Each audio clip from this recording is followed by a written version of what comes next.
ఏంటో ఏమో మార్నింగే ఎండ కొడుతూనే ఉంది.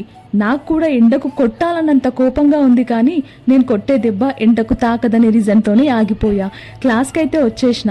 మేడం అయితే తిన పైన 10 different type of hair styles అయితే చూపించారు మా అందరికి. తను అలా ఓపికతో కూర్చున్నందుకు తనకు గిఫ్ట్ ఇచ్చారు. ఇక్కడ నాకు కూడా గిఫ్ట్ ఇచ్చారు. ఎందుకు నేను రీసెంట్ గానే ఇన్స్టాగ్రామ్ లో ఒక వీడియో పోస్ట్ చేయడం జరిగింది.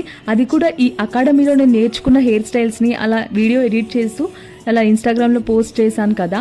ఆ వీడియో అయితే మేడం చూసిందనమాట. చూసిన ఎంకరేజ్మెంట్ కోసం అలా అయితే గిఫ్ట్ ఇచ్చిందనమాట. నాకైతే చాలా హ్యాపీ అనిపించింది. నెక్స్ట్ అయితే క్లాస్లో మేడం మాకు శారీ ప్లేటింగ్, బాక్స్ ఫోల్డింగ్ గురించి ఎక్స్ప్లెయిన్ చేస్తున్నారు. ఇక్కడ స్టాఫ్లో ఒక అమ్మాయి బర్త్డే ఉండే అనమాట. మేడం వాళ్ళే తనకి బర్త్డే సెలబ్రేట్ చేశారు. ఇక్కడ కేక్ అయితే నేను మంచిగా తినేసిన. ఆ లోపే లంచ్ టైం కూడా అయ్యింది. లంచ్ కూడా తినేసిన. ఇక్కడ కనిపిస్తుంది కదా వాటర్ ప్రూఫ్ ఫౌండేషన్, ఇదే అన్నమాట మేడం నాకు గిఫ్ట్ గా ఇచ్చారు. ఇది వచ్చేసి నెక్స్ట్ డే అన్నమాట ప్రాక్టీస్ అప్పుడు. శారీస్ని అయితే శారీ ప్రీప్లేటింగ్, బాక్స్ హోల్డింగ్ అయితే చేసేసాను. ఇప్పుడు వచ్చి ఫ్లఫీ ప్రీప్లేటింగ్ అన్నమాట. ఇది కూడా చేశాక అమ్మ తల ప్రాణం తోకకొచ్చేసింది. ఇంత ఇబ్బంది ఉంటుందా అనుకోలేను. ఎంత ఇబ్బందిగా ఉన్నా ఇష్టంగా ఒక పని చేసుకుంటూ ఉంటే అలా అలవాటైపోతూనే ఉంటుందన్నమాట. సో నాదైతే కంప్లీట్ అయిపోయింది.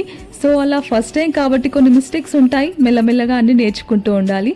సో ఈవినింగ్ అయితే ఆటో ఎక్కేసి అయితే బస్ స్టాండ్కి అయితే బయలుదేరిపోయాను.